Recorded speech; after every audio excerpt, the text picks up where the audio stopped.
Hello, everyone, and welcome to the public space. Today we are talking physics, we are talking light. I remember my high school teacher in physics telling me, we don't know what light is. Ask physicists, they have no clue. And so we'll talk with Bill Gaede, who has his own hypothesis of light and gravity, and we'll see what that is. It's called the rope hypothesis. I can't wait to hear about it. Bill, how are you doing today? Oh, I'm doing pretty good. All But right. you're right. So They don't know what light is. Yes. before we jump into the physics subjects, a few news for our audience. Sargon of Akkad on Patreon has been banned from Patreon. We still don't know why. It's probably that some people who are opposed to his politics have just quoted his historical jokes, and they've collected for years everything he's been saying, and they've made it look like he was doing hate speech.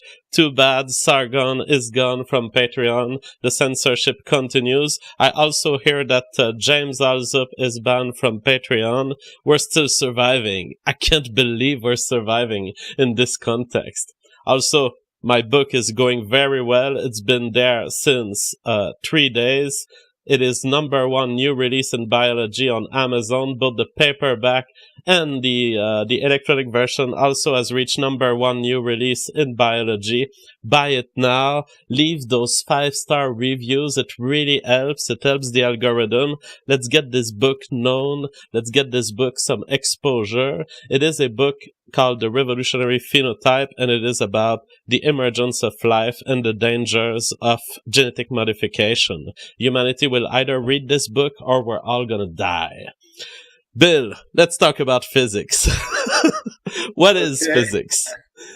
Well, that's a good question. I think the problem we have today is that we've lost track of what physics is or what it was supposed to be. And today it's called mathematical physics. If you go to the university, you study not physics, you study something called mathematical physics. And I'm saying mathematics has nothing to do with physics, and physics has nothing to do with mathematics. And that's where people start throwing the rotten eggs at me and say, are you crazy? What are you saying? And this whole thing started really in the 17th century with the so-called scientific revolution. People such as, starting with Galileo and people like him, in the early part, and then ending with people like Christian Huygens and Newton towards the end of that century. And what they said, look, you need to run an experiment, and you need to test the theory, okay? And how do you test it? Well, you test it doing some kind of experiment, and then you try to apply some kind of math to it. You try to put what you observed in some form of equation, okay?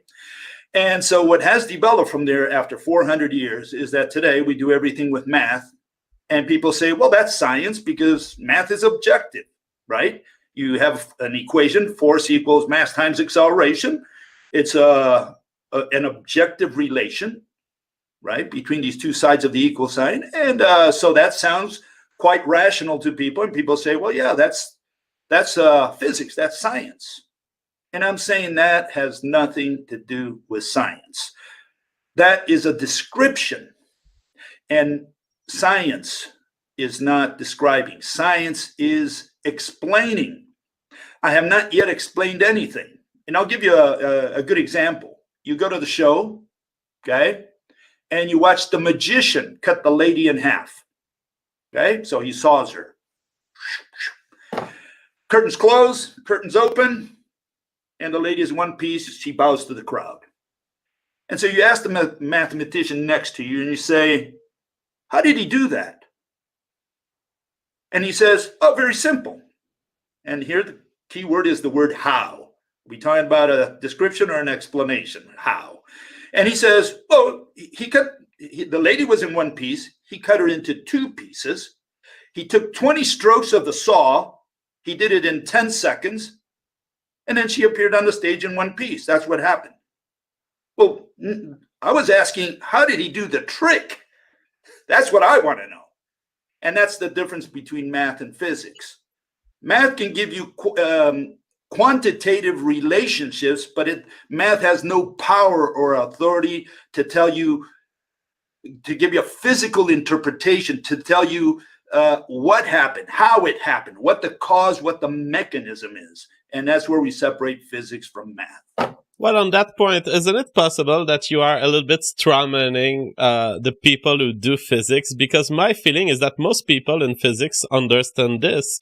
Of course, locally, they may act like math is the thing. Because, of course, looking at equations in physics has been extremely productive. It has led to relativity. It has led to frameworks that have predicted stuff that we wouldn't have predicted otherwise. I mean, from Newton to Einstein and even after with quantum physics. So is it possible that essentially physicists and I understand this? We understand that math is not the final language of the universe. Of course, I know there's one TED conference out there where some guy claims that math is the language of the universe.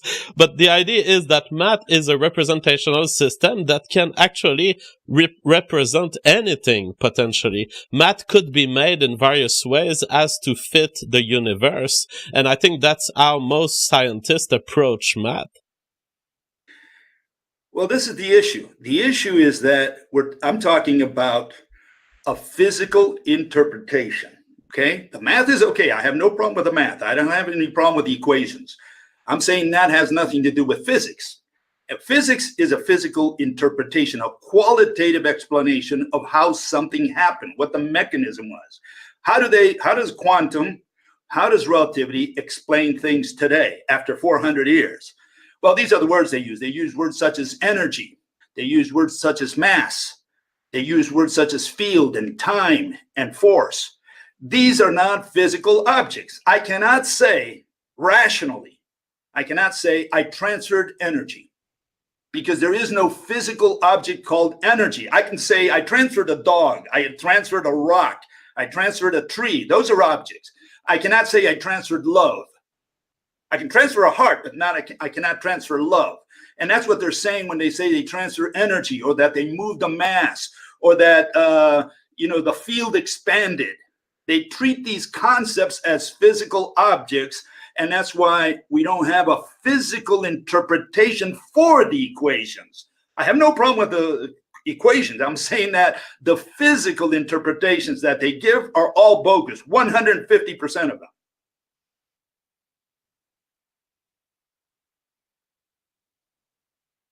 Sorry, I was muted. So the problem is that thinking of things like objects, it does bring some assumptions. I mean, to talk of objects, you're already talking of a space in which these objects are embedded. And so not everything in physics has to be objects, because objects are bound to be a kind of subset of what the universe is about. If we are to talk about these objects producing forces on each other, then we're really modeling how these objects interact with each other in a space with properties of speed, of Newtonian mechanics. If we are to care about how these objects spread across the universe during the Big Bang, from the Big Bang to here, then we need relativity, and we need these equations that bend space-time. It is clear that the realities that we invoke in physics must invoke something else than an object, precisely because physics is about describing the universe in which these objects can exist as part of a subset of what can exist. Well, you said physics is about describing. You also said, I'll mention three statements you just made. One was the one at the beginning of your show. The first one you said, we don't know what light is. That doesn't come from me. That comes from your teacher, who apparently was a physics teacher. Then you said, we need to describe, okay? And I don't know what the third one was, but not so important. This is the issue. The issue is that, let's begin at the beginning, like the Bible. In the beginning, do we need a physical object to do physics? Can we do physics without any physical object? Well, in principle, you could have a model that explains object without referring to objects as anything else than a secondary effect of that equation. And I think that's essentially what modern physics theories are. Mass and the idea of objects is just a manifestation. If you look at quantum Darwinism, for example, mass and the classical physics properties are simply an emergent property of an underlying system. So yes, I would say we can have a physics that doesn't specifically mention objects, but where objects and visible atoms emerge as a consequence of the properties that we give to lower levels. I guess we could call them lower level objects, but they are not objects in the sense that they could be seen in the universe, but they are objects of the encompassing theory. So when quantum Darwinism says, all right, there's a competing set of information systems within the quantum universe, and as a consequence of this competing set of entities, there is an atom emerging here or a particle emerging here. Or when quantum field theory tells you the same and explains it in terms of the activation of certain states of certain fields or certain interactions between certain fields, I believe that those are theories that are objectless, if you will, but that create object in the end. I guess you didn't answer my question, so I'll ask it one more time. There's nothing, absolutely nothing in the universe. Can we have a phenomenon occurring without objects? First of all, is there anything happening? You can have systems in which things occur without objects. For example, the prime numbers, they emerge from Euclidean geometry, yet there is no object in Euclidean geometry, or there is no object, at least in numbers theory. I mean, unless you want to call the numbers objects. What is an object according to you? Because that, I think that we're not communicating what an object is. Okay, well, I've assumed that you are bringing object as physical matter that has mass. Is that it? No. Okay, what is an object for you then? So this is where we start, because I say that the definition of the word object destroys all religion and destroys all of mathematical physics. That's my argument. And I'm saying that for in 10,000 years, no one has defined the word object, and you absolutely need an object to do physics. You cannot do physics without an object. There's nothing happening without an object. You can describe and put an equation, but for a physical occurrence to happen, for something to happen, for the moon to have a hole in it, because an asteroid hit it, you need objects. You can't have the hole in the moon without an object. You need an object to do physics. And an object is not that which has mass. It's not that which we can touch or see. It's not that which has volume. An object is that which has shape. An object is that which has shape. Yeah. So now, just like you said, a number is not shape. So I can't use numbers. I need to do physics with shapes. I need to make a movie of my theory, of my explanation for a cause or mechanism.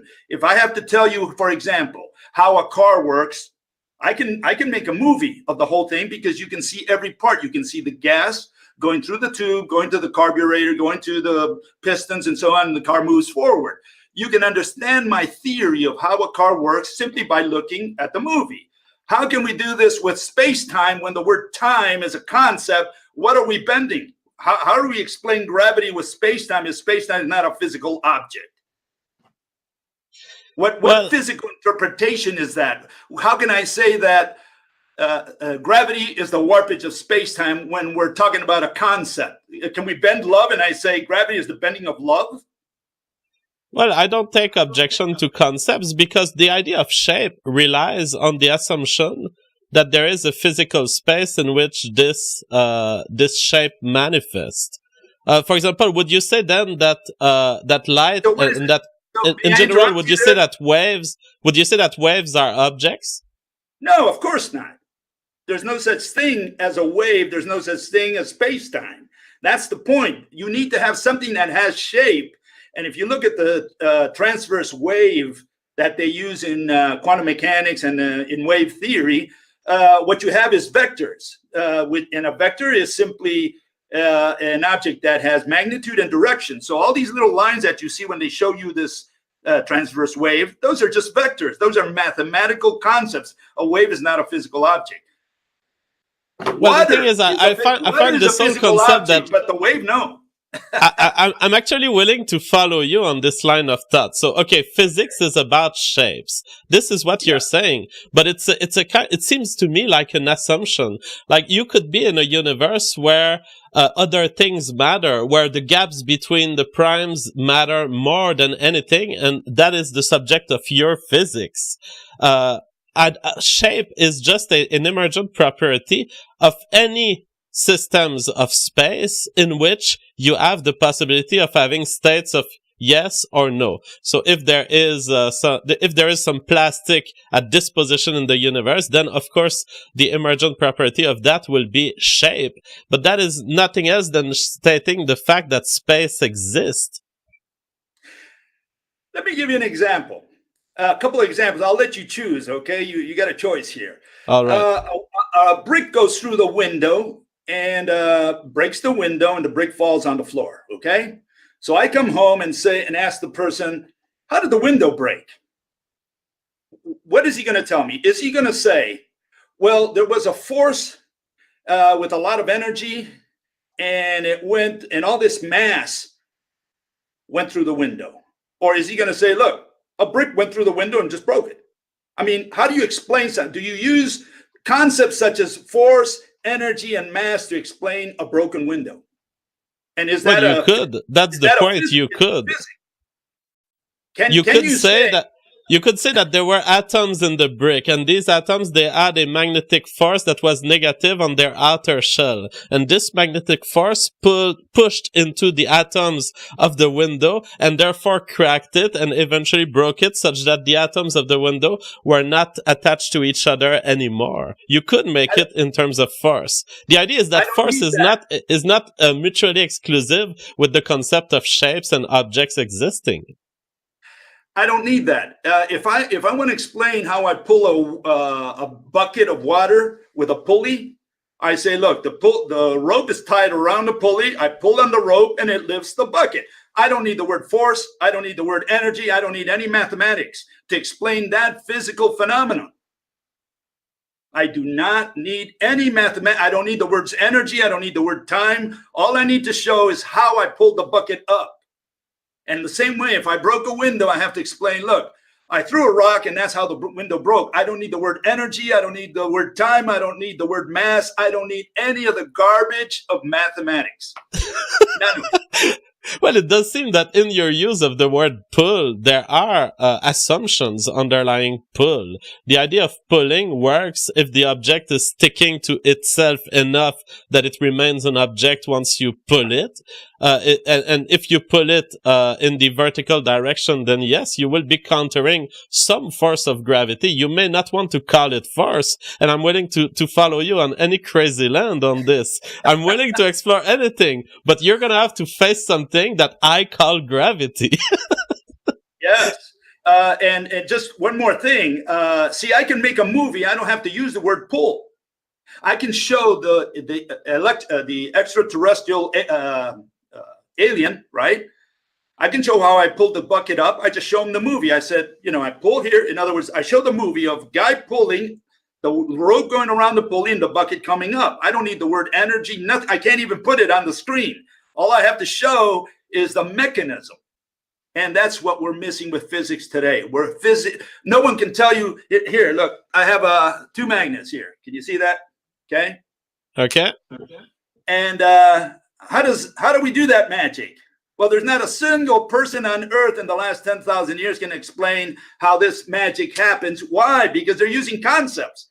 No one can tell you how a magnet attracts another. No one can tell you how this pen, why it falls to the floor.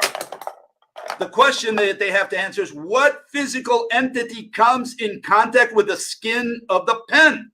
Otherwise, we don't have an explanation. You cannot say, oh, it fell because the mass was attracted by gravity. That's not an explanation. An explanation is, tell me what physical object came in contact with the skin of the pen. That's how we explain it in physics. Otherwise, we're doing math.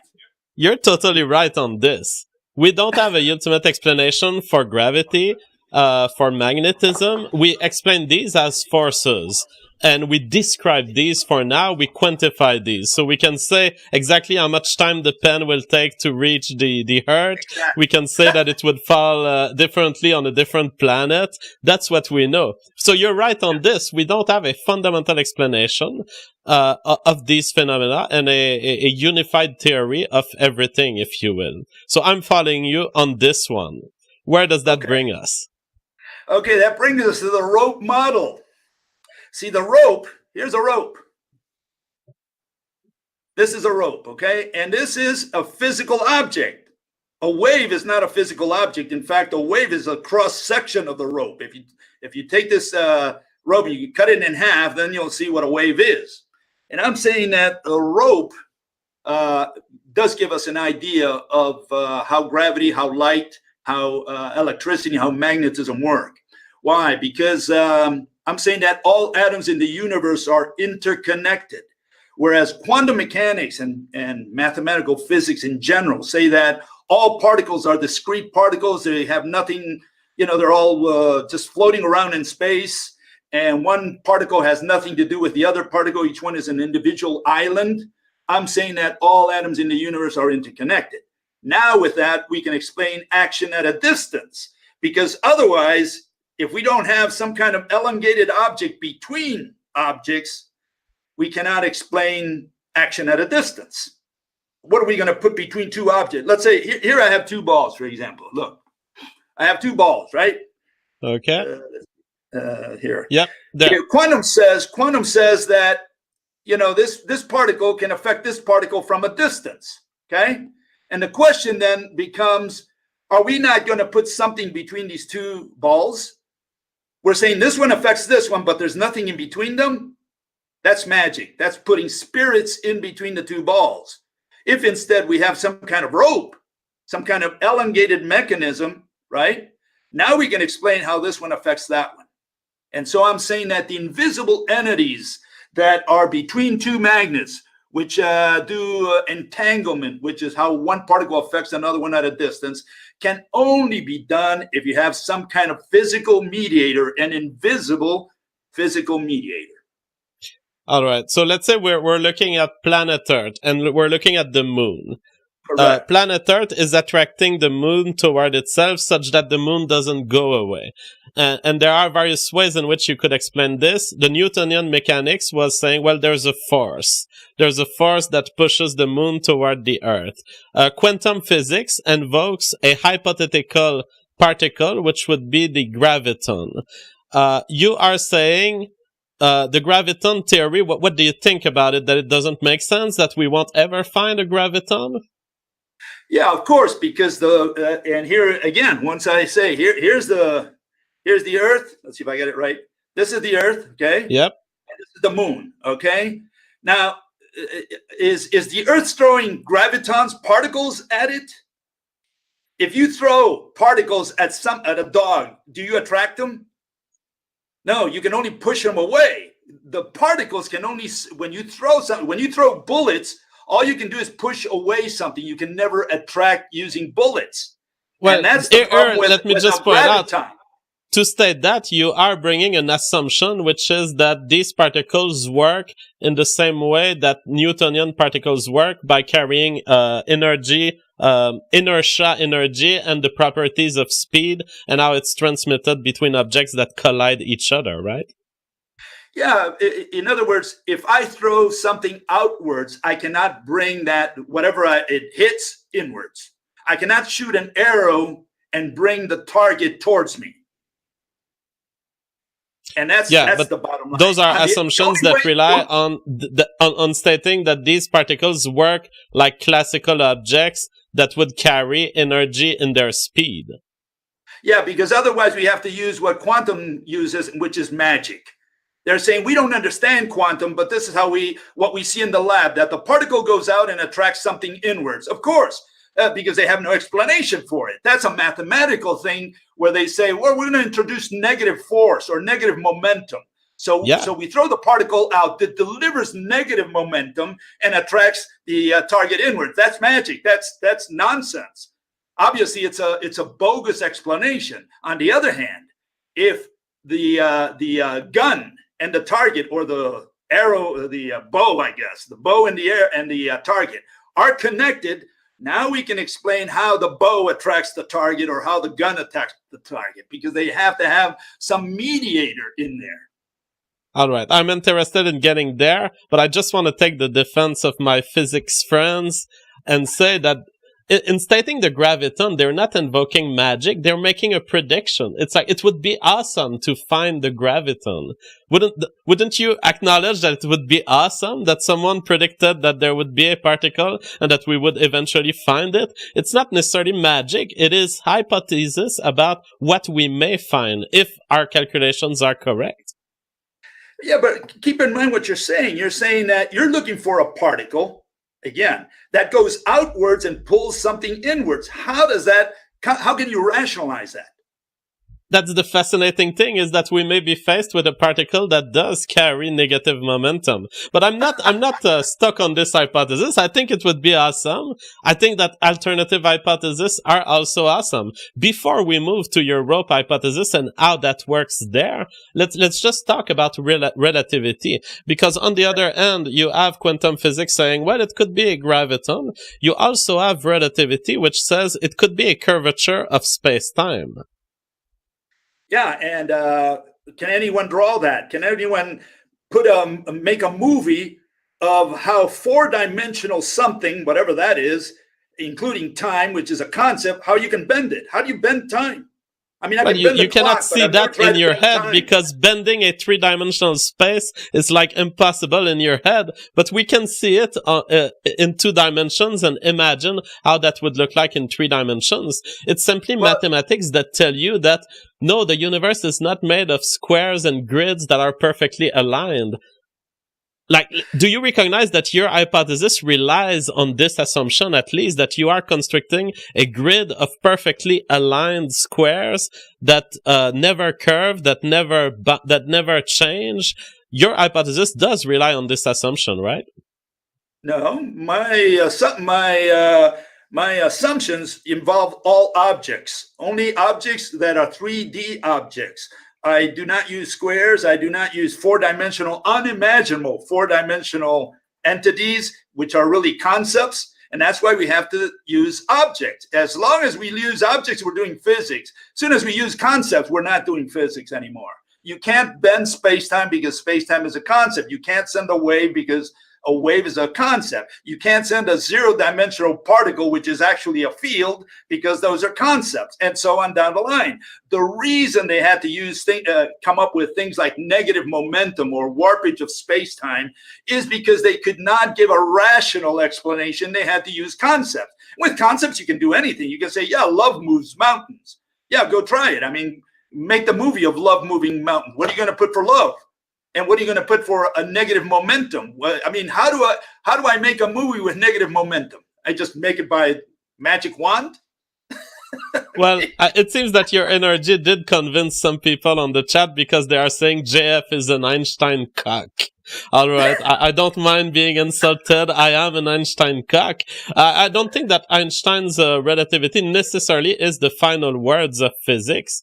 But I think that, I mean, do you recognize that it predicts, for example, I hear often that it predicts the trajectory of Mercury better than Newtonian mechanics? It does, but we don't give a damn about it, because predictions are not part of science. Science, rational explanations. Prediction has to do with the future. In science, we do not predict. That's part of the mathematical world. Why? Because they say, look, here's an equation. And with this equation, I can predict. You know, I can apply it over and over and again in the future. We don't care about that. That's got nothing to do with science. Science is explain what happened. It's always in the past. You got to explain a phenomenon. And what these people have done is introduce the word prediction, which has nothing to do with science. That's the issue. So we don't care if Einstein's equation predicts better the revolution of Mercury around the sun better than Newton's. It's got nothing to do with science. Absolutely nothing to do with science. Science, you got to explain why Mercury doesn't fly out of the solar system. That's what they need to explain. And if they're going to say, look, it's space-time, the warpage of space-time, well, what is space-time? Please draw it on the board. And they say, no, I'll give you a two-dimensional version of it. Well, now they're cheating. Now they're just cheating. They're saying, look, I want you to think about this way. Let me explain it. No, I don't want you to explain. I don't want you to think. I want you to draw it. If you can draw space-time, then I'll accept it. Otherwise, it doesn't belong to physics. There's no four-dimensional object in the universe. This is madness of the mathematicians who had to use four coordinates, which they call dimensions. They're coordinates. And they're saying, look, we can locate a point within space-time with four coordinates. And now they start bending the coordinates, which is a concept. They're saying, look, if we bend these coordinates, we got gravity. That's what they're doing. And that's because they cannot rationally explain with their equations how the universe works. That's why they had to invent all this nonsense. I mean, on the one hand, I welcome this challenge, and I think that we are correct in questioning, all right, the relativity doesn't tell us everything, so we're missing something. And so I'm totally open to explorations. That being said, I will point out that you mentioned a 3D universe in your model. Well, 3D is like saying 3-dimension. This implies a certain spatial spreading. So your words, the semantics that you use, they imply mathematics. They imply the mathematics of maps in 2D and 3D space. And eventually they form a universe that is very much like what you would have in quantum field theory. Is there at the fundamental level a difference between what you say and quantum field theory? Absolutely. I don't see any similarity at all. Quantum mechanics is based exclusively on discrete particles. The particles are not particles. The particles are not what any normal rational human being understands by the word particle. They're not corpuscles, which is what Newton thought about particles. They are fields, and a field is a concept, and a concept invented by Michael Faraday. It's a concept that means a region around an object. It's a region of values, of numbers followed by units. That's what a field is. There is no physical standalone object called a field, like there is no standalone object called a wave. The water waves, the flag waves, that's the object. What it does is wave. And likewise, with a particle, if a particle is a field, then we don't have anything in front of us. There's nothing there. There's just values. And that's all math. And again, it's because the mathematicians have taken over, since the 17th century, they took over physics, called it mathematical physics, and all they do is math. And that's what they fed us in high school and college for centuries now. And people just started learning this stuff and saying, oh, science is math, math is science, physics is math, math is physics. No, one has nothing to do with the other because math only describes, physics explains. Physics has to do with qualitative explanations. Physics has to do with mechanisms and causes. That's the difference between math and physics. And until we get that, we see eye to eye on that, then, we're talking past each other. Yeah, I think that it boils down to our original disagreement that physics must be about objects. I don't know where that comes from, but I'm willing to follow the path here. Oh yeah. Yeah, but I don't know. I don't know how you can compel me to want to see objects everywhere. To me, object is it's a very abstract term. Object can mean a lot of things. I mean, we can use it in the context where it means a physical object, physical matter, but object also in its more general semantic meaning, it means things that people can observe. It's like an object of a theory can be something that the theory is about. If my theory, for example, is about prime numbers, I could construct a series of mathematical equations that say, well, the number 7 will appear here and it's prime. We could say that the number 7 is the object of my theory. So I guess I would ask you again, I know that you did already, but how do you define objects?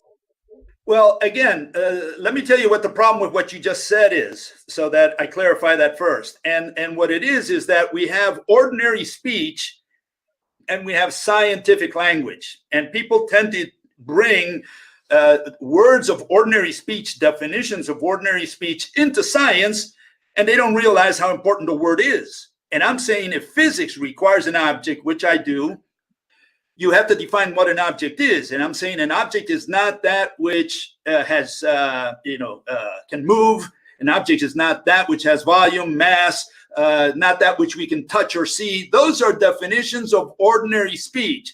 In physics, we define the word object very stringently, very precise. And the precision is here. An object is only that which has shape. That includes, by the way, two-dimensional objects and three-dimensional objects. Two-dimensional objects are objects that don't exist. Now we bring the word exist, which is really separate, is a separate word, okay? Exist is not the same as object. They're not synonyms. So there you have objects that don't exist, which are two-dimensional objects, Bugs Bunny, Superman, tri-bars, those don't exist, but they are objects because they have shape. Then you have objects that, that are three-dimensional, a table, a dog, a tree, and those are objects that can exist, not necessarily will exist, because the table I'm thinking about does not exist. So there's a difference. And for exist, we have to include the word location, but that's a separate issue. The point here is an object is that which has shape. And mathematical physics does not provide any object, any whatsoever, for any invisible entity. A wave is not an object. A space-time is not an object. A black hole is not an object because it's a zero-dimensional singularity. It's all mass and no matter. What else? Space-time is not an object. And so none of those qualify as objects for the purposes of physics. They qualify as objects for the purposes of ordinary speech and mathematics, but not for physics. Physics requires shapes. I have to be able to make a movie of my theory to explain a mechanism so that you understand it. Not that you believe it, so that you understand it. I mean, if we were to take the black hole example, and I would tell you, black holes have shape. They're just not the singularity that is invoked in relativity. Black holes have a shape in that they are objects that have a structure whereby they will hide a certain amount of light, and they will let a certain amount of light pass at a certain distance from them. Isn't that a shape? No, shape means it's got to I should be able to draw it. I cannot draw a zero-dimensional singularity. Remember what a black hole is or how it's formed. You have a star, three-dimensional star, right? That's the starting point. It's so big that it crunches, and crunches. It compresses all matter out of existence, all matter. There's no more matter inside a black hole. All you have is the word mass, which is a concept. And all you have is a singularity. And what is a singularity? It's a mathematical singularity, and it has no dimensions, no volume. You have all this mass concentrated in zero volume. That's not a physical object. That's the definition of nothing. I mean, at this point, I'm wondering, do you believe in spaghettification? I'm sorry, in what? Spaghettification. Do you know that phenomenon whereby things get stretched as they get closer to a black hole? Yeah, but again, see, these are euphemisms. These are figures of speech that are introduced because, again, when you say, well, what is a spaghetti? And they'll say it's a one-dimensional line or whatever. And you say, hold it. There's no such thing as a one-dimensional anything. I cannot draw one-dimensional anything. As soon as I put the pen on the paper or the chalk on the board, I already have at least two dimensions. No one can draw a zero-dimensional or a two-dimensional or a one-dimensional anything. A one-dimensional line, a zero-dimensional point. No one can draw this. Those are not words of physics. I mean, I almost agree there. At least on certain points, I certainly agree. The thing is that we don't know exactly what is the limit of the resolution of the universe. That's how I would phrase it. It's like sometimes we may have objects that are so small that they are essentially smaller than the Planck length, and therefore you cannot tell that they have a dimension on the left or on the right of them. And that would be as far as our universe allows as being a line or being a line that is observable from a third-party observer. What's your point? What's your view on the Planck length? Well, again, see, you're introducing first the Planck length is a mathematical concept. That's we're talking about length. Length is a concept. The second one is what you just said. You're putting an observer. You're saying, how can I measure something that's so thin? Is it so thin that it becomes one-dimensional? And I'm saying, look, everything in the universe from here on out to the last bit of matter that you can imagine, everything is three-dimensional. There's no such thing as 2 dimensions, 1 dimension, 0 dimensions, 4, 5, 6, 7, 8, 26, and whatever dimension. There's only 3 dimensions. And anything outside of that is just mathematics and unimaginable. No one can imagine. Immediately, they have to do it by analogy. They say, look, you want to visualize 4 dimension. Let me explain it to you. No, I don't want you to explain it. I want you to draw it. All right, very interesting. So essentially, your physics is like Rational. what taxicab geometry is to Euclidean geometry. You start with an assumption about space, and that space is a constant thing, and it's just that the way it is, and that's how physics works. I'm interested. Let's get into the rope hypothesis. Okay. You present here. Can you tell us, in a nutshell, what is the rope hypothesis? I'm showing images of your video here. We see these ropes emerging from atoms. Correct. What I'm saying is an atom is comprised in this way. Each one of those ropes that you see there, the red and blue ones, twined around each other. I'm saying that every atom in the universe is connected to every other atom. That means that if you were to look at any 2 atoms, they're connected by one of those ropes. As the rope approaches the surface of the atom, as you had it there, the ropes fork out. One goes into, the blue one there goes into the center of the atom. The red one goes around and forms the electron shell. So what you have is a star in the center, which we call the proton, and it's encapsulated inside this electron shell. That's the hydrogen atom in a nutshell. So that's all right. And ultimately, the rope that you invokes are the equivalent in your physics of electromagnetic waves. Is that correct? Yeah, because here, let me just really quick. Okay, here's a rope. Okay, and what I'm saying is, if you torque a rope, okay, if you torque it, I'm saying that torsion along a rope is what we call light or electromagnetic waves or whatever. I'm saying that the torsion moving along a rope is light. And one of the things that you can think about, if you take any rope, just take your grandmother's rope, okay, and you tie it across from one place to another, and you tighten it so as tight as you can, and you put two clothespins at each end. If you touch one clothespin, you'll see how fast light is, because that's how fast the torsion moves along a rope. The other clothespin moves almost instantaneously. You won't even notice how fast it moves. That's the fastest thing known to man. No device, nothing that man has ever invented travels faster than a torsion wave along a rope, a tight rope. All right. Now you point out that there are, in the way light works, there are properties that are very much rope-like. And I found this fascinating. One of them is the fact that as wavelengths become longer and longer periods, the speed of the light remains constant, and it adjusts its frequency so that the speed remains constant. And that's what a rope does in the way it is wrapped around itself. I'm saying that James Maxwell's equation, C equals frequency times wavelength, C being the velocity of light, 300,000 kilometers per second, is equal to frequency times wavelength. What are we saying? We're saying that if you increase the frequency, you must reduce the wavelength, and vice versa. Well, that's the equation of a rope. You take a rope of any length, a 1 meter length rope, two-strand rope, right, tied around each other. If you torque it more and more and more, the links become shorter, shorter, and shorter, and you have more links. So we have more links, frequency, and the wavelength has shortened, and vice versa. If you untorque it, now the links become longer, and you have fewer links. That's the equation of a rope that Maxwell discovered. C equals frequency times wavelength. All right. And it's interesting how these ropes, when you think about them for the magnetic waves, how they interact with the atoms, because the atom is typically construed as a positive center, and there's an electron going around, orbiting around, or being there around in some probabilistic fashion.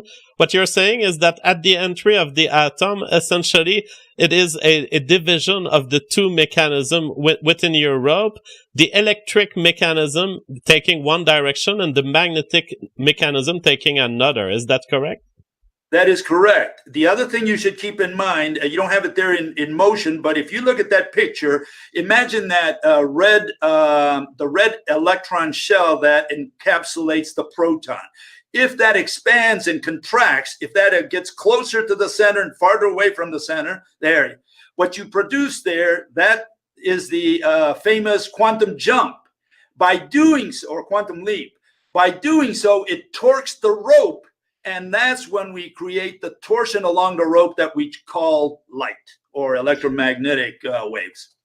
So to understand the quantum leap, and I'm not a physicist, I want to remind this to the audience, I am just a fan of everything science. To understand what the quantum leap is, it's kind of, you construe it as an uncertainty between where the border is into the wave, whether it's more in a red region or a blue region. Would that be a good way to understand it? Well, I'm saying that what you have is this expansion and contraction. See, this thing moves back and forth. By doing so, that's the quantum jump. It's changing what quantum says energy levels. It falls to its lower energy level. By doing so, it emits one link of rope. And if you take all the links around, for every atom in the universe, around an atom, that's what we call energy. We have this energy expanding out of the atom, okay? And what it does is really torques the rope. And by torquing the rope, it sends a signal along each rope to every atom in the universe. That's why I can see you and you can see me instantaneously, because the rope connects us, simultaneously in both directions. It's a bidirectional system, whereas the famous wave and the particle, they're one-way mechanism. I can only shoot particles at you. I cannot, we do not receive the same particle at the same time. Whereas with the rope, by torquing the rope, we both see each other simultaneously. Okay, so that would explain why a source of light goes in all directions from a center point, which would be the atom generating it. Not only that, the moon can go anywhere it wants. There's a laser ranging experiment where they put a mirror on the moon and they allegedly shoot light at it, monochromatic light. They send a laser to the moon, but the moon moves. The moon is moving at 1 kilometer per second around the Earth. Okay, so the moon moves. Do you think they're going to send, the laser to where the moon is going to be in 1 second? No, they point the laser directly at the moon. Why? Because light is already connected to that mirror, to the atom that forms that mirror. And the moon can go anywhere it wants. It's never going to get lost because, again, the rope connects it at all times. You can send anything you want along a rope. If you and I are tied with a rope, you can move anywhere you want. I can send you torque signals wherever you are. All right, now I'm going to try wrecking your brain. Can these ropes move faster than the speed of light? Do you think that if I have two atoms and I have one rotating around the other atoms at faster than the speed of light, would the rope sustain that kind of speed? Well, no, I'm saying that you cannot travel faster than the speed of light, first of all. And you cannot because, Einstein was pretty much correct on that, and I'm not sure it was his idea, but the point is that no physical object can travel at the speed of light. Part of the reason for that is that imagine you've got the rope between two atoms, okay? One atom is approaching the other atom. It cannot go faster than the torsion along the rope that interconnects them. So is it correct to say that let's try laying this out. As far as this theory goes for gravity, what is it saying? Well, what it says, a picture is worth 1,000 words. I don't know if you saw I sent you a picture of gravity, and really it's worth 1,000 words, but let's see if I can explain with words. No, there's another one farther down, I think it is. Okay. I don't. Let me try to see if I can find it, but you can start explaining. Yeah, essentially is if you have two objects, let's say the Earth and the Moon, okay? You separate the Moon from the Earth and you send it to the other side of the universe. Well, all the atoms of the Moon are connected to all the atoms of the Earth. There you go. The farther they're apart, okay, the more, like that picture on the bottom right there where you have the two little dots and they're separated by great distances, well, then all the ropes come together. They form like a single coaxial, and that's where gravity is very weak. As the two objects approach each other, the ropes begin to fan out because every atom is connected to every atom of the other object. As they're very close together, like in the bottom picture, you see that the ropes have completely widened out. They fanned out completely, and that's what causes acceleration of gravity. The more an object is closer to another, which is Newton's equation essentially, the more the ropes fan out, and that's what causes acceleration. All right. Now, what happens with the sun? Because in the sun, the atoms are constructed in a form that we call plasma, and I guess that the electrons and the protons are free flowing. What happens to the rope in these circumstances? Well, the ropes continue to maintain contact from one atom to another throughout the universe, no matter what happens inside the sun. You have to remember that you have, like, if you take an atom like hydrogen, it's different than an atom like in calcium. Calcium is element number 20. So you can think of calcium as being at least 20 hydrogen atoms. So each one of those components of the calcium will have one rope connected to it. You have to think of calcium as many hydrogen atoms. And what I'm saying, all hydrogen atoms are interconnected. So whether you form an atom such as uranium, which is 92, or an atom such as an element such as calcium, or one such as hydrogen, it doesn't matter. You have to simply count one rope per hydrogen atom. But don't you consider that the sun is not made up of atoms, and that, yes, there may be atoms in the sun, but that the main part of the mass of the sun is a boiling form of matter that we call plasma? Well, remember, because in this sense, I'm pretty much with quantum theory. I'm saying that inside the sun, we are squashing through pressure, right? Through pressure, we're squashing atoms and building higher level elements. So hydrogen turns into helium and so on down the line to carbon and so on. And so you're compressing matter. But when you do what you're doing is releasing thread. They're releasing thread, and that thread that's being released, that's the so-called energy that we receive here on Earth in the form of high frequency along the rope. So you are releasing thread, right? And you are squashing atoms into heavier atoms, but the number of ropes remains the same. Nothing changed in the number of ropes. Now I have some of the toughest questions. I think I'm gonna wreck your brain with these. Okay, that's what I need you for. Let me try to frame it correctly so that I'm reading Wikipedia here. All right. What happens if I create matter through matter creation? Is there a rope establishing from the new atom I've been creating to all other atoms in the universe? Well, what do you mean creation? You mean transforming, I guess, not creating. Creating, see, we have to separate these words again scientifically. People think that transform and creating is the same. Creating means that you create something from nothing. What God did with the universe. He took empty space or vacuum and turned it into some physical object. That's creation. Otherwise, we have transformation. We transform a tree into a table. That's transformation. Well, I'm looking at matter creation here on Wikipedia, and again, not being a physicist, it seems that you can collide photons and create matter from it. This is the issue. The issue is that quantum mechanics and general relativity have become creationist theories. In the case of general relativity, we have Big Bang. that from Big Bang they created matter. Matter was created from nothing. In fact, I have here a comment, if you allow me to read it, from Mr. Stephen Hawking, who died recently.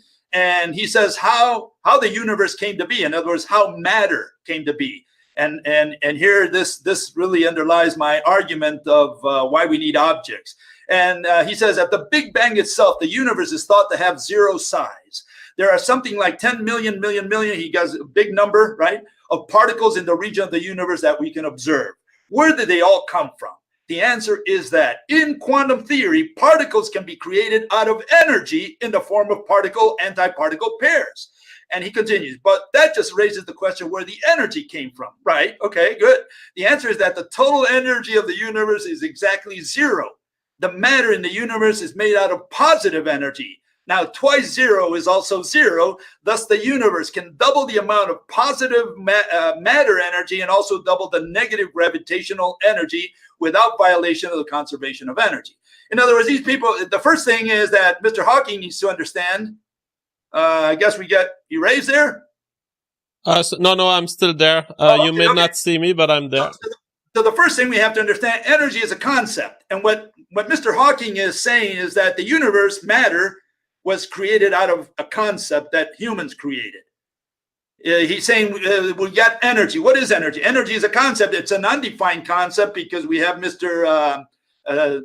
Richard Feynman, who says, by the way, no one knows what energy is. So we don't know what energy is because it's not is a something, it's a concept. And from this concept, according to Mr. Hawking, matter came into being. Self came in without God. This was done all by itself. So they have a creationist theory. And then the quantum has a creationist theory because they say, look, you take two photons, you smash them, and you create particles. What are these particles? They're virtual particles. They last for a single second to make our equations go right, and then they go back into being empty space. And so this is all magic. This is not a rational explanation. And what I'm saying is what these people are saying is a photon is simply the effect that the rope has when it meets an atom. If you torque a rope, you're still pushing on the rope, and that little nudge that it gives the atom, that's what they identified as a particle. So yeah, we're creating matter, not because we're creating it, but because we're detecting matter when we strike a photon against an atom. That's what's happening. All right. Now, what happens to the places in the universe where there's no matter? Can these ropes exist? Could they exist and be sent to no one? Because it seems that in your model, there's always two atoms or two pieces of matter that are linked by a rope. What about sending a rope where there is no matter? Well, you can't send the rope. Remember, the rope connects two atoms, so the rope doesn't go anywhere. The rope just torques. What I'm saying is that, you have, wherever you have matter, wherever you have atoms, well, that atom is connected to another atom in some other part of the universe. They're all interconnected. But so in a region where there are no atoms, there are no ropes. In a region where you have empty space, vacuum, total vacuum, because space is not a physical object like it is in mathematical physics. They say they bend space, they bend time. You can't bend the vacuum, and so they had to convert space into a physical object. That's why they talk about three-dimensional space. And I say that's irrational. Space is not three-dimensional. What is three-dimensional is the object, not space. Space is nothing. And so but suppose I look at the sky, okay? I look at the sky at night, and I find a spot that's very, very dark. And I zoom on it, and I ensure that there's really no star in that direction. And I zoom, and I zoom, and I zoom, and I get to a point where I'm absolutely sure this is empty space there. You're saying Correct. that if I send a ray of light that way, there's no ray of light because there's no rope. You got it. Yeah, there is no ray. You can't see. That's why you can't see it. Why can you see the Andromeda Galaxy? I mean, you can see the Andromeda Galaxy because the entire galaxy has one coaxial tied to your eye, at least. But do you know what the crazy? Let me put it in these terms. You need a highway in order to send a car. And what these people are doing, they're saying, look, we don't have a highway. We just have the car, and we're just going to send it out there. No, you need a highway. And I'm saying the highway is the rope. Light goes along ropes, a torsion that moves along a rope to your eye. That's the reason you can see the Andromeda Galaxy. It's not because they're sending little particles called photons, which are not really particles, not corpuscles. They're fields. And these fields are also waves. Whenever the mathematician wants it at his leisure, he says, well, now it's a wave, and now it turned into a particle. And is it a particle? No, it's a field. What is a field? It's just a bunch of numbers. So they don't have any physical object at any point. I'm saying, no, there is a physical object. That object is a rope, and the so-called light is the torsion. What is gravity? A whole bunch of ropes connected from one object to another. But so that means we can make sense of the universe. If I stand in space and I have a ball of light, it sends light everywhere. Yes. You're telling me that either the entire universe is stuck in a shell of matter that allows ropes to be sent in all directions, or that there is some spot in which the light is not emitted. There's some areas where light is not emitted simply because there's no matter, no atoms in that region. Like if you take, I'm convinced that if you take two galaxies, the region between the galaxies is so devoid of matter. Maybe there's some interstitial gas out there floating around, but in general, you can think of that region as just devoid of matter. There are very few atoms comparatively. And yes, in that region, we can't see anything between two galaxies because there is not enough matter to see. But here's how I can take this statement of yours and make it violate the principle of energy preservation. So conservation of energy. Yeah, conservation of energy. So I'm holding that ball and I'm in the universe. Therefore, there are spots where light is not going, and therefore there are spots where I'm not losing energy. Now, what if I build a little shell, let's say 1 kilometer out of that ball, I build a full shell that encompasses the entire system, such that now light can be emitted at every point. Your prediction would be that if conservation of energy is a thing, then there are some points of light that will be emitting stronger light suddenly, because now there's more energy to be released, because in the shell there is less energy to be released on every point, because the energy is more divided across a full 360-degree system, whereas in the universe there were spots where it was not going. Let's see if I understand you correctly. Are you saying there's in your hypothesis, in your assumption, you're saying we're assuming that there's a shell that encompasses all of matter? No, what I'm saying is, let's think of an experiment. On the one hand, I have a ball of light and I'm emitting a certain amount of light in empty space, and it's going, some of it is bumping on galaxy, and there are some places in the universe where it's not going because there's no mass. Now I'm saying, do an experiment in which you do that, and then add a shell of matter, maybe 1 kilometer away from that ball, a full shell that makes it such that there is mass everywhere around the ball. Now suddenly what I should have is that because the light is more divided, because it's going in more directions, I would have to have a decrease of the energy released at any point in space from that ball of light. I'm trying to understand what you're saying here. If there's a bit of matter out there, a shell or whatever, a blob of matter, it's made out of atoms. And if it's made out of atoms, it's got each atom that you have in that shell is connected to whatever you're reflecting light off of. So if I send light, in other words, I send a torsion, not energy, because there's no such thing as energy. Again, until someone defines the word energy, we can't use that word. We can't use the word mass. That's undefined as well. So we can only use objects. And I'm saying if you send a torsion along a rope, in other words, you torque the rope, right? That signal arrives in the Andromeda Galaxy, which now sends that same signal to another bit of matter, which you just created there. Okay, you created some bit of matter made out of atoms. Then it's just going to receive that signal. It's going to receive that reflection of that signal. I want to be clear, so I'm going to make a drawing of it, because here it's the most artistic show on the internet. We don't care about taking the time. So, because I think you don't catch my full experiment. So I have situation 1. We will call it 1. I have a ball of light. It's emitting light.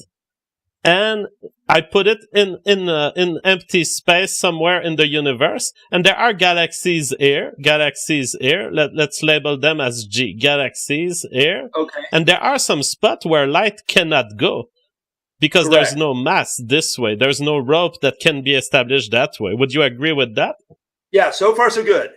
All right. So therefore, if I have an observer that stands between a galaxy and this, the observer will be able to quantify that a certain amount of light at a certain frequency that is holding, in classical physics, that is holding a certain amount of energy, that some light is passing here. Yeah.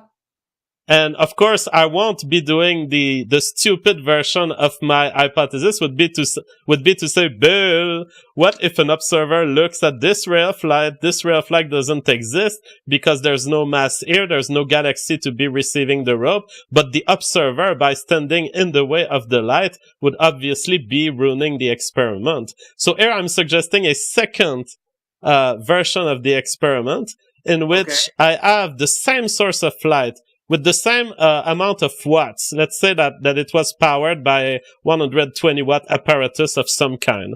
So I have the same amount of watts, it's the same apparatus, but then I took the time to build a 1 kilometer wide shell around this light source.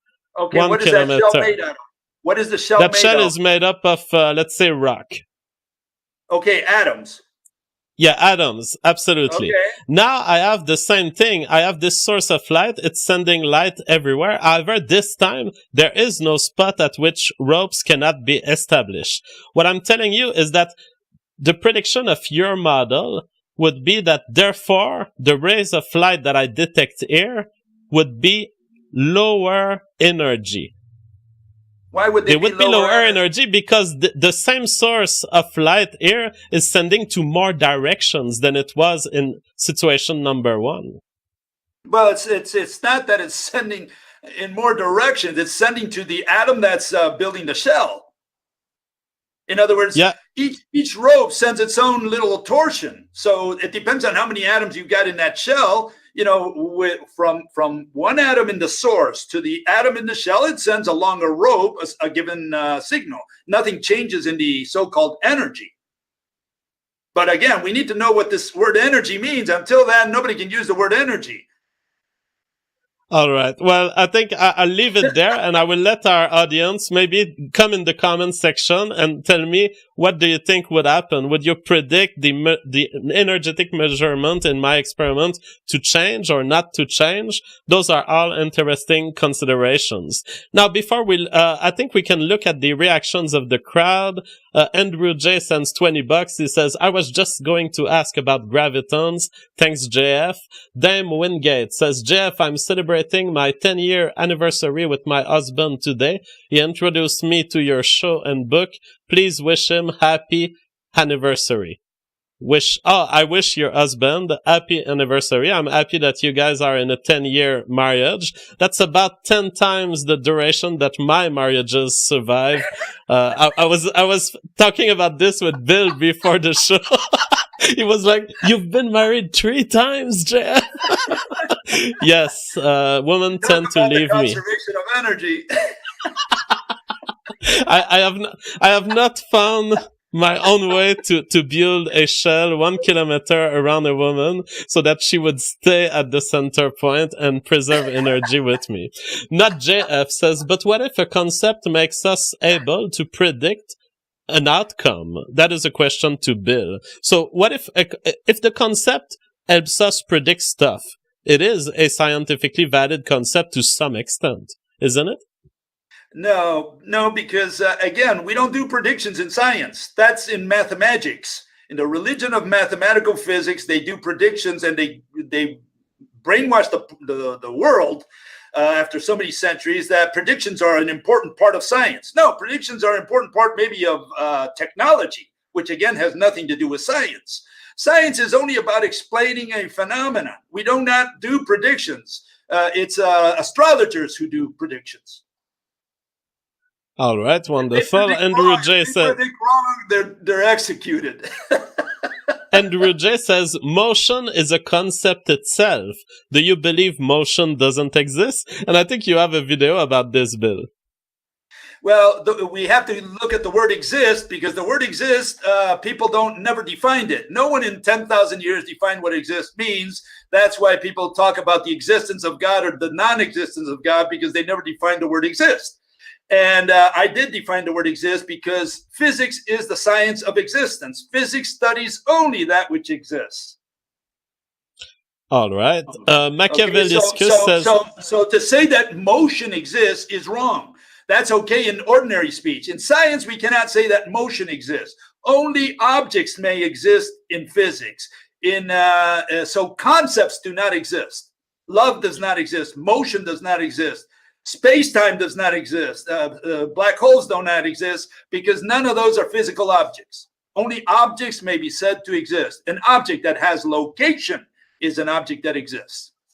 All right. So Machiavelliscus... if God wants to exist, he has to first be an object. He cannot be a concept. Is God a physical object, or is he an abstract concept? Is he a human with a little magic wand, or is he love? Is he intelligence? That's concept. So God cannot be both. God is either an object or a concept. And then if he's an object, if God wants to exist, he's got to have location. There's got to be distance between my chest and his. Otherwise, he doesn't exist by definition. All right. Andrew J says, Machiavelliscus says, is time travel possible? In the religion of mathematics, yes, but not in science. All right. Not JF says, can Bill's physics tell me how much force and fuel I need to send a rocket into space? It's not a question of science. Yeah. It's a pragmatic question of application. In physics, we do not use mathematics. In physics, we have to explain a phenomenon. We have to explain something as simple of how a farmer pulls on a donkey. And the way you explain it is you say you tie a rope around the donkey's neck and you pull on it. That's how simple physics is. Physics is for kids, for babies. It's kindergarten stuff. Once you make the invisible objects visible, it's kid stuff. Incredibly offensive. I can give you an example, for example, so that you understand my frame of mind. Doesn't mean you have to agree with me. I'm just saying this is my frame of mind. Here you have a farmer pulling on a donkey, right? And he pulls, he's pulling on the donkey, and the donkey comes forward. It turns out that you cannot see the rope with which he's pulling on the donkey. And you say, well, how did you do that? By magic? And the farmer says, well, no, see, the rope has ultra frequency, high frequency. It has, it's in the ultraviolet range, and that's why you cannot see the rope. So until you can see the rope, it's magic. And you say, oh, it was mass, it was energy, it was force. But as soon as you see the rope, you say, oh, that's simple. He pulled on a rope, and that's how he pulled the donkey forward. And what I'm saying is what we have to do is make the invisible objects visible. If there's a magnet that attracts another magnet, there's a physical entity between them. You cannot use the word energy. You cannot use the word force. You cannot use the word field. You got to use a physical object. There's something there that we cannot see, we cannot touch, that's producing that physical effect. And until we make it visible, we won't understand. We will not have a physical interpretation of how two magnets attract each other. All right. Incredibly offensive says, how can you say waves are concepts? Haven't you ever used a microwave or a radio? Yeah, I use a microwave because a microwave is a physical object, the oven, right? But a wave is not a physical object. They made people believe that, the flag is a physical object, not the waving of the flag. Water is a physical object, not the waves that brush, that move along the water. Wave, there's no physical object called wave. You go to the hardware store and you ask them for a rope, they'll sell you a rope. Ask them for a wave, let's see what they sell you. Ask them for a field, let's see what they sell you. Ask him for energy, let's see what he gives you. All right. Jan Camarillo says, is the rope connected to time in any way? Time is not a word of science. Time is a word of religion. So we don't use that word time for anything. We have no need for time because time only describes, energy only describes, mass only describes. In science, we do not describe. In science, we explain. You have to explain a mechanism. So we do not use the word time. I cannot attach anything to time because I cannot attach anything to love or to intelligence. There's no physical object called intelligence. There's no physical object called time. But we have been brainwashed so much with these words that we treat them as physical objects. People think that energy is a physical object and it turns into mass, which is a physical object. And they're all concepts, mathematical abstractions. All right. Well, I mean, time has to exist in some way, even if it's not an object, even if you can't play with it in the universe. It has to be a proper description of what happens when you move objects, doesn't it? When you say that time exists, you have to define the word exist because that makes or breaks your argument. What do you mean by exist? And I'm sure no one can define it because no one has done it in 10,000 years. Yeah, it's a very hard question. What does exist mean in the context of time? I would say it is a phenomenon from which I can see I can see something emerging from it. Like, not in the context of time.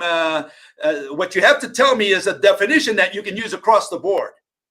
You can use for I would time, say that you can use for tree, you can use for everything, for God. I would say I cannot construct a view of the universe that doesn't invoke time in some form. There is this dimension across which we are moving as 3D objects, aren't we? But what are you using time for? To describe? I mean, what is a second? Yeah, I mean, scripture. It is clearly a dimension of the universe. Would you agree with that at least? No, it's not a dimension. Dimension, there's only 3 dimensions, length, width, and height. Time is a coordinate. In fact, it's not even a coordinate. Time is a number line. Time is a number line. Absolutely, I agree with this because we're walking along it in a unidirectional fashion. Time does not have any importance in science because time is only used to describe. At first, it's an undefined word. Nobody has defined the word time in 10,000 years, so they cannot use it until they define it precisely. I have defined time, but they got to read my book for that. No one has defined time in mathematical physics. No one has defined it. But assuming they did define it, it's a concept. And it's not a dimension. It's not even a coordinate. All that time is a number line. It doesn't have direction, which number lines don't have. And it has magnitude, which is what number lines have. A dimension is something else. Dimension has to have 2 properties, orthogonality and direction. And time has neither one of those. That's why time is not a dimension. All right. Polymatic Need says, Jeff, ask him about quantum entanglement.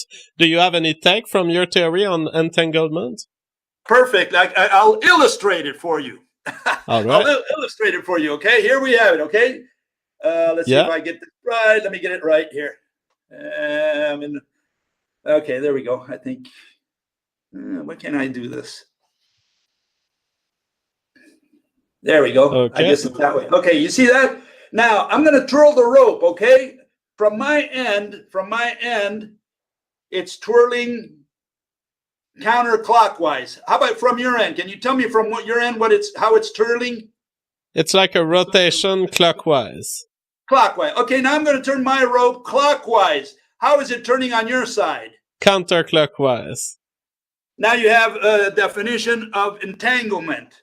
When you take a reading at one end, you're going to have the rope go clockwise. The other end cannot avoid going counterclockwise. When you turn the rope clockwise, the other end must turn counterclockwise.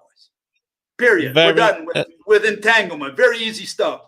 Kid stuff, baby stuff.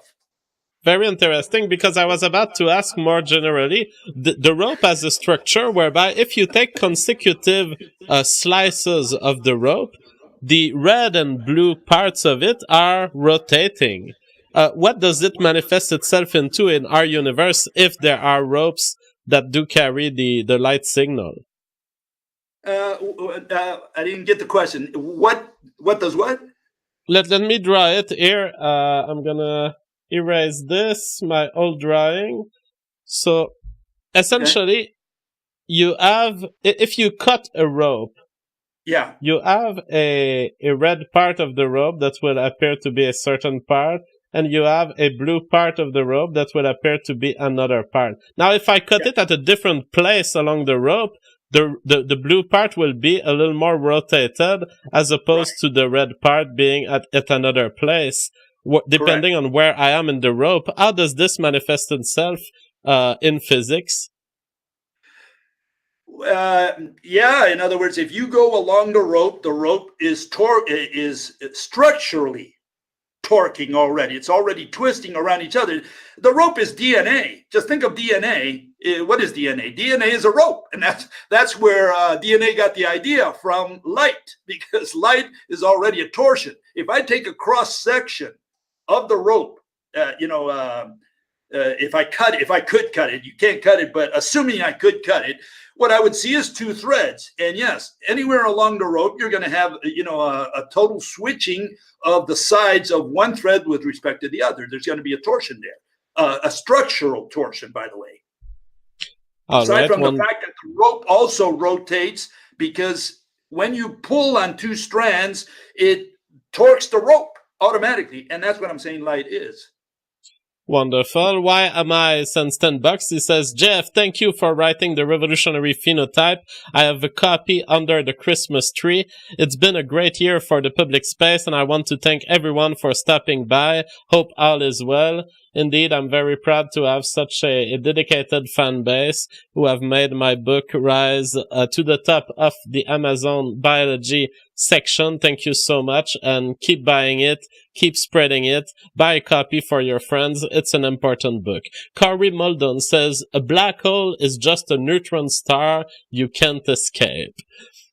All right, that is a good shower thought. Martino Giofrada says, gentlemen, is not energy ability to do work and is not work force multiplied by distance, as we all learn in university? So I think he's getting at the definition of energy, right? Yeah, but again, if you define a word, it's obviously not a physical object. In science, in physics, we do not define objects. We point to them. You say table, you point, and the extraterrestrial understands the word table. And you can't do that with concepts. I cannot point to energy and say, this is energy. I have to define the term, and that's why he's defined it. And how did he define it? He defined it mathematically. He's defined it in terms of work, distance, or whatever. But again, then you have all kinds of energy. You have potential energy and, dynamic energy. You have all these types of energies. And then you have Mr. Feynman says, oh, by the way, we don't know what energy is. So they're using a word that they can't define. And they're using that to say, well, the conservation of energy, and energy turns into mass. And for everything, we put the word energy. Why don't we put the word spirit? I like the word spirit, not the word energy. It's a better word. The spirit did this. I transferred the spirit. Is spirit a better word than energy? All right. I think that we are headed toward a conclusion, because I have another guest who's coming in 7 minutes. He wants to challenge me on my book and the scientific theory on it. Perhaps I would explore one last question with you, because yes, when I look at your model, I think it's a great model, and it stimulates the mind, certainly, to try to understand the universe in simpler terms. And I love it. I love that a lot of the characteristics that you identify they seem to be matching the mathematics of a rope. But then I would ask the question, isn't it better to just think of the universe as fields, as quantum fields? And isn't your theory ultimately isomorphic to quantum fields, whereby if I give a property to every point in the universe, as is done in quantum field theory, there will be the possibility of an establishment of a rope-like entity between atoms, between different parts of the universe that send either gravitational or light signals or forces or whatever we want to call them. Ultimately, is your theory making any prediction that quantum field theory wouldn't? We don't make predictions. First of all, we only explain. That's the first answer to that question. Predictions is what they do in astrology and mathematics. We don't do predictions. That's the first one. The second one is that, again, until we know what a field is, we don't know what we're talking about. And no one has been able to define the word field except Mr. Michael Faraday and James Maxwell. They defined the word field, but everybody forgot what they said. There is no such thing as a field. I cannot bring a standalone field and put it in front of you. I cannot take the magnet out and leave the field and say, here's a field. There's no physical object called field. The word field means region around an object where there are values. That's what the word field means. And so then we have that problem. And no. So I don't use the word field at all, except to relate the rope to what mathematics has as far uses the word field for. So I'm saying when they say field, this is what they're referring to in terms of ropes. When they say energy, this is what they're referring to in terms of the rope model. And so that's the only time I use the word energy or field, just to show what people are talking about. But in mathematics, you don't have a standalone field, you don't have standalone energy, you don't have standalone mass. These are concepts, and people have turned them into objects and they treat them as objects. And that's why I'm saying every time you use the word energy, mass, field, just put the word spirit and you'll be okay. All right. Well, Bill, it was really a pleasure talking to you. I really love your defense of your ID. I may not fully adhere to it, but I'm thinking there is a geometrical thinking there that this theory stimulates inside me, that even if it was only to make me review eventually some of my preconceived notions from being raised through relativity and quantum physics and Newton mechanics, I think that it certainly has a very stimulating effects on the mind. And even if it was just for that, it would certainly have a great value. I thank you so much for coming tonight. Well, thank you. All right. Have a great day.